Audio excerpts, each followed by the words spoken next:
പത്തനംതിട്ട എന്ന് പറയുന്നത് ഒരു ഡയറക്റ്റ് LDF UDF ഫൈറ്റ് നടന്നിരുന്ന ഒരു സ്ഥലത്താണ് അനിൽ ആന്റണിയെ പോലൊരു സ്ഥാനാർത്ഥിയെ BJP അതും കുറെ ദിവസങ്ങളുടെ അനിശ്ചിതത്വത്തിന് ശേഷം ഏറ്റവും അവസാനമാണ് അനിൽ ആന്റണി എത്തുന്നത് പ്ലേസ് ചെയ്യുന്നത്. അപ്പോൾ അവരെ സംബന്ധിച്ച് വലിയ പ്രതീക്ഷയുണ്ട്, പ്രതീക്ഷ വെച്ച് പുലർത്തുന്നുണ്ട്. പ്രതീക്ഷ വെക്കുന്ന ഒരു മണ്ഡലം തന്നെയാണ് പത്തനംതിട്ട. ഒരു ത്രികോണ മത്സരത്തിന്റെ ഒരു ഛായ ഉണ്ടായിരുന്നു അവിടെ എന്ന് തന്നെ നമുക്ക് പറയേണ്ടി വരും. പ്രവീൺ, എന്താണ് അവസാനവട്ട പ്രതീക്ഷകൾ മുന്നണികളുടെ?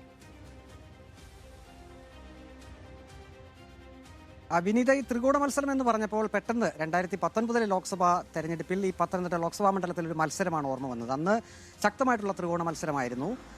UDF LDF NDA സ്ഥാനാർത്ഥികൾ തമ്മിൽ പൊരിഞ്ഞ പോരാട്ടം എന്ന് തന്നെ പറയാം.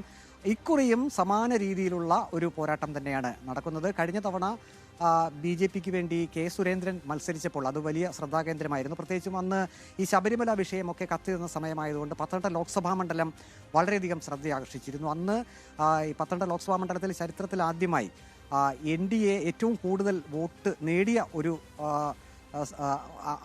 അങ്ങനെയായിരുന്നു അന്ന് വോട്ടിംഗ് ഒരു പാറ്റേൺ എന്ന് പറയുന്നത്. പക്ഷേ ഇക്കുറി മണ്ഡലത്തിൽ 3 മുന്നണികളും തുടക്കം മുതൽ തന്നെ പ്രചാരണ രംഗത്ത് വളരെ ഊർജിതമായി തന്നെ മുന്നേറി.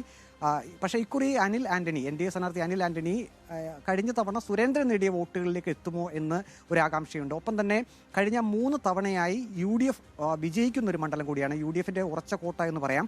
പക്ഷേ ഈ നിയമസഭാ തെരഞ്ഞെടുപ്പുകളിൽ ഈ 7 മണ്ഡലങ്ങളും അത് LDFിന് അനുകൂലമായാണ് വിധി എഴുതിയത് എന്നൊരു പ്രത്യേകത കൂടിയുണ്ട്. പക്ഷേ നാം ഈ പത്തനംതിട്ട ലോക്സഭാ മണ്ഡലത്തിൻ്റെ ഒരു ചരിത്രം പരിശോധിക്കുമ്പോൾ എക്കാലത്തും ലോക്സഭാ തെരഞ്ഞെടുപ്പിൽ അത് UDFിനൊപ്പം നിൽക്കും.